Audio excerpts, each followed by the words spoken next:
to Attack of the Racks. This is the 4th installment that we put on in partnership with Car Park New York City and Jeff Einhorn, who is a Classic Car Club member.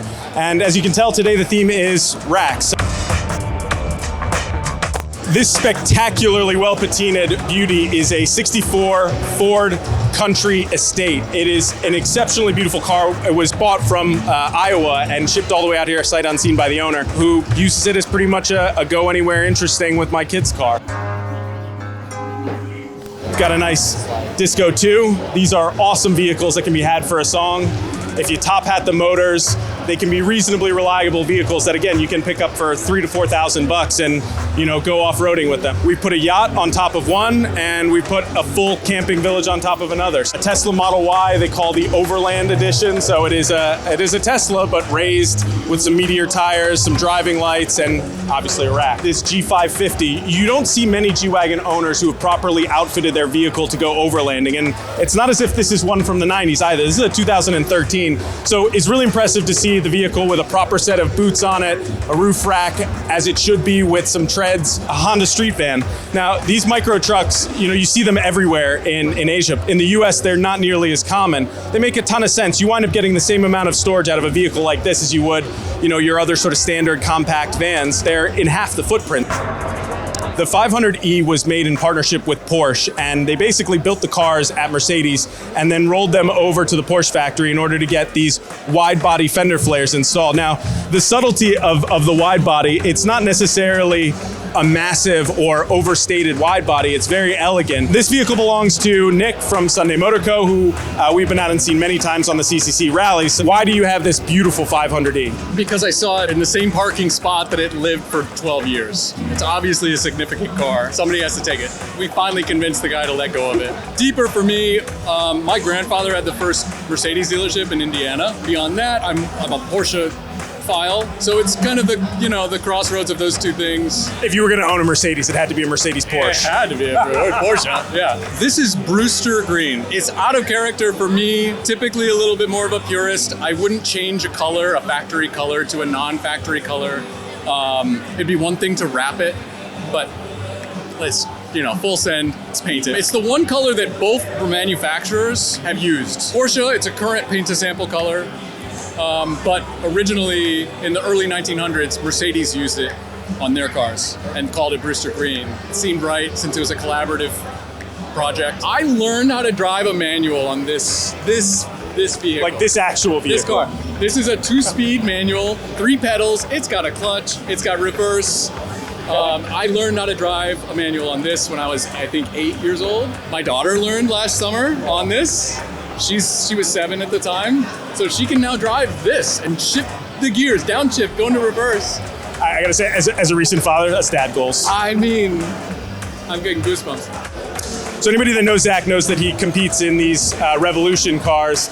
This one was on display in the showroom for the last couple of weeks, and we figured why not put a rack on it. Even more interesting is an E9 3.0 CS. In my opinion, are some of the most beautiful pillarless coupes that existed. And it was really this, and then later in the 90s when you had the Mercedes, the 500 SECs, those were also incredibly cool. But I think the shape of this with the shark nose, I don't think there's anything really comparable. Not something that you will see on the road by yourself, because these actually can't drive on the road when they're active without the roads properly being closed down and having a police escort. Any major film that has a car chase scene, any commercial featuring cars driving on the roads, they use one of these. They used to be called Russian arms and now called Ukraines for very obvious reasons. But these are incredibly cool. And what's really interesting is you have the camera operator sitting in the back here, moving the crane arm and moving the camera. You have the director sitting in the front. You have focus puller sitting in the rear. And the 4 individuals will be calling out specific things to one another and speaking with the driver as they are filming whatever it is they're filming.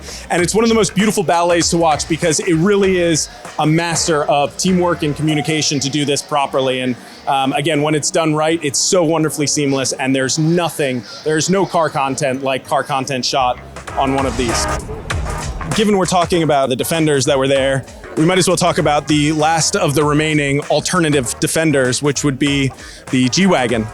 So these were put out in the 70s, intended to be a military vehicle at the request of Iran, and then they wound up being converted and turned into road vehicles, and well, I guess the rest is history. But what's interesting is in the 90s, you couldn't actually get a G-Wagen from Mercedes. You had to buy it through an importer because they didn't sell them in the US. So now, as a result of that, they were hugely expensive. So in the early 90s, if you saw somebody driving around in a G-Wagen, you basically knew that that person had either serious connections, serious money, or in all likelihood, probably both.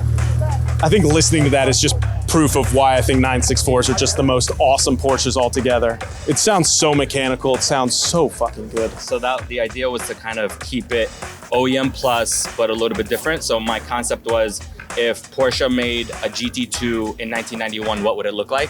So that was my idea. So I've had the car for a little over 10 years. I call it my 99% project. It's never done. Like, it's just, you just keep throwing parts at it, you make it better. And you got a cool carbon fiber surfboard on the top. Oh yeah, this is my carbon surfboard with my lightweight rack. I'm using earth magnets. It was up to about 80, 85 coming on the way, coming down here, and it didn't move. Seriously? Yeah. They're 100-pound magnets. I have 4 of them on there. Oh, wow. I didn't even see this in the corner. Next to the G-Wagen that we were just looking at is a Defender 130, and this is the Trek edition. So Trek was a competition launched by Land Rover in the 90s in order to help promote team building amongst the retailers. Only fitting that for the relaunch of Defender in 2020, that this program itself was actually relaunched. These trucks came stock as a 130 with some of Land Rover's accessories, and then they were sent to Lucky 8, which is a company, an outfitter up in Buffalo, New York. They gave it a slight lift. They added their rock sliders for protection. You've got tread pros in order to help you get out of some sticky situations, some additional lighting, and then their rear ladders. Cool to see this on the way out, Huracan Cerato. Haven't seen one on the road yet. It's effectively Lamborghini's version of the 911 Dakar, attempting to sort of play in that hypercar rally off-road territory.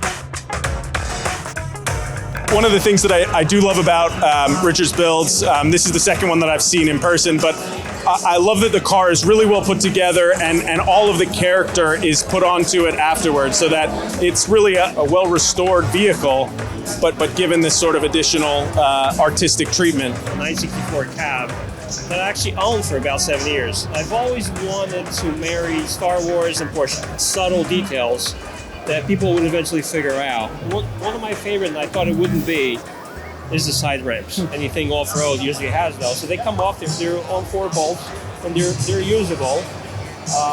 Players are hand-designed, hand-shaped, hand-covered, hand-laid, and hand-installed. It's about telling a story, and this tells a story. All our cars tell a story. It's easy to go overboard. It's easy to overcook something. You can't put something out that's going to get laughed out of the park. It's got to be taken serious, even if it's amusing or if it's an amusing story. It's pop art, really. That's what this car is. It's pop art. So it's an 83 911. It was a 3-liter.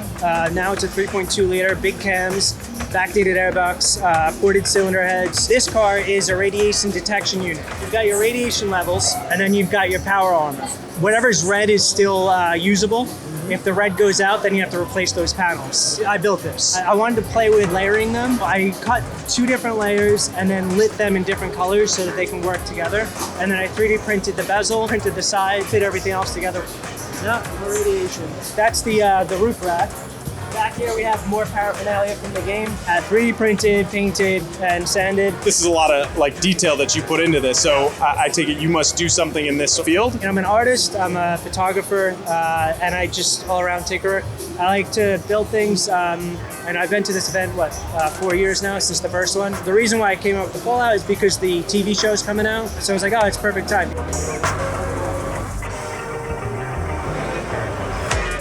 This car I've had for just about 8 weeks. So flew down to South Carolina, picked it up at the dealer, and drove it back.